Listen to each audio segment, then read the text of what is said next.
मैं शाबाश दूंगा आसफ साहब ਨੂੰ कि उन्होंने आप पता नहीं कितों अरेंज किया। ऐदा मैं चाहना ये हम ज्वाइन चेक करेंगे और जोड़ के और पानी डालेंगे आहिस्ता आहिस्ता आहिस्ता आहिस्ता पानी डालना है जनाब। अगर आपने तेज या स्पीड से पानी डाला तो क्या होगा, हवा भरी जाएगी।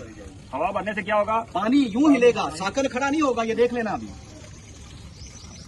और इस पाइप में हमें कितना पानी, कम अज कम भी 4-5 ये बाल्टियां इसमें डलेगी तो पाइप भरेगा।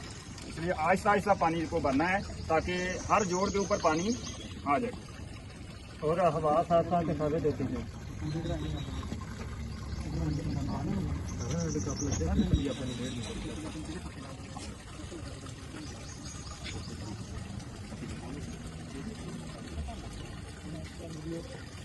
बेटा आज हम क्या करने लगे हैं, ड्रेनेज सिस्टम है जो कि एक बाथरूम के अंदर इस्तेमाल होता है। ये ड्रेनेज सिस्टम के पॉइंट हैं। हो सकता है इसमें किसी के ऊपर इंडियन डब्ल्यूसी लगे या यूरोपियन डब्ल्यूसी लगे, किसी के ऊपर वाश एंड बेसन या वैनिटी लगे, किसी के अंदर शावर का पानी जाए, समझ आ रही, किसी के अंदर जो है वो किसी ड्रेन के अंदर जाए बाथ टब का पानी, समझ आ रहे। तो उसके लिए आज हमने ड्रेनेज सिस्टम का टेस्ट करना है, लीकेज का। किसका? लीकेज का। और किससे करना है? पानी से। तो इसको हम इंग्लिश में कहेंगे, टॉपिक का नाम hydro testing of drainage system. Hydro testing of drainage system. Water supply का जब टेस्ट किया जाता है तो उसमें पानी भी होता है और प्रेशर भी होता है। पानी की मदद से लीकेज चेक की जाती है, प्रेशर की मदद से जोड़ की मजबूती चेक की जाती है कि जो फिटिंग लगी है पाइप के साथ वो ठीक है या यहाँ पे क्या है, सिर्फ पानी विदाउट प्रेशर। तो इसीलिए मैंने कहा था कि इसकी हाइट कितनी होनी चाहिए, 1.5 मीटर, ताकि जितना पानी ऊंचा खड़ा होगा उतना ज्यादा प्रेशर बनेगा और उससे ज्यादा आसानी से हम लीकेज को डिटेक्ट कर सकते हैं। अगर पानी का प्रेशर नहीं होगा तो प्रेशर कैसे बना रहे हैं हम? फोर्स ऑफ ग्रेविटी के जरिए, कि जितनी ऊंचा टैंकी, वो देखिए जितनी ऊंची टैंकी उतने प्रेशर से पानी नीचे आएगा। वजह फोर्स ऑफ ग्रेविटी।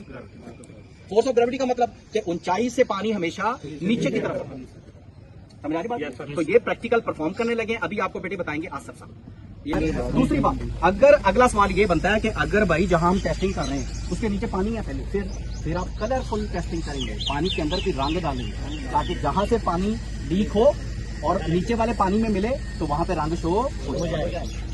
तो कलरफुल टेस्ट होता है, वाटर टेस्ट होता है, अगला होता है स्मोक टेस्ट। स्मोक टेस्ट किससे देते हैं? आजकल आपने देखा है कि गवर्नमेंट की टीमों के पास होता है वो पंप बड़ा सारा, जिससे डेंगू के लिए जनाब जब किसी सोसाइटी की सीवर लाइन बिछाई जाती है, सोसाइटी में क्या होती है? Sewer line. घर के अंदर क्या होती है? Drainage line. तो समझ आ रहा? तो जनाब वो वाला पंप लेके, वो वाला पता नहीं किसी से मांग के लाते हैं या क्या, तो स्मोक टेस्ट करते हैं। उसमें पानी वाला टेस्ट नहीं होता क्योंकि वो सैकड़ों किलोमीटर लंबी होती है, समझ आ रही? कौन जाके देखेगा कहां से लीक हुआ? और अगर धुआं निकलेगा तो मिनट में नजर आ रहा है, नुक्कड़ तो धुआं निकल सफेद से नजर आ रहा। मेरी बात की समझ आ रही? तो उसका टेस्ट सीवरेज लाइन का किया जाता है, किससे? स्मोक। यहाँ मैंने बताया स्मोक टेस्ट किया जाता है, स्मोक गन मिलती है।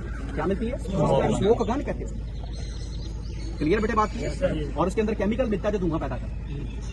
आगे बात, इस टेस्ट की वजह से मैं एक प्रोजेक्ट के ऊपर था, 16 दिन हमारा प्रोजेक्ट लेट हो गया। प्रोजेक्ट का टाइम था 1 साल। कितना साल? 1 साल। लेकिन उसमें क्या होता है, हर एक्टिविटी होती है, मसलन खुदाई को 10 दिन देने हैं। अगर 10 दिन खुदाई ना हुई तो समझ लो थोड़ा प्रोजेक्ट लेट हो गया।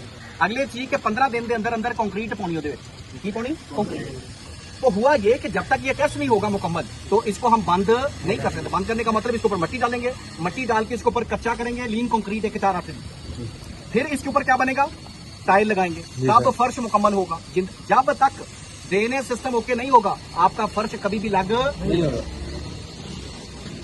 तो 16 दिन लगने की वजह से जो दिन थे ना फर्श लगाने के, वो भी ये वाला टेस्ट खा गया। अब वो मुझसे सवाल करें कि जो दिन थे फर्श लगने के वो तो लग गए टेस्टिंग में, अब तुम ये दिन पूरे करो, कैसे करो? मेरी बात की समझ आ रही? टेस्ट की संजीदगी की समझ आ रही है आपको? और मैं इसके लिए रोज जवाब देने जाता था, कहां पे? हेड ऑफिस के कि अपना जवाब जमा करो, हमें मुतमिन करो कि कैसे तुम प्रोजेक्ट को साल में मुकम्मल करोगे। तुम तो 16 दिन इसमें लगा गए हो। तुमने 6 दिन का फर्श था, कच्चा करना था, उसके दिन खा गए हो। मेरी बात की उर्वा समझ आ रही?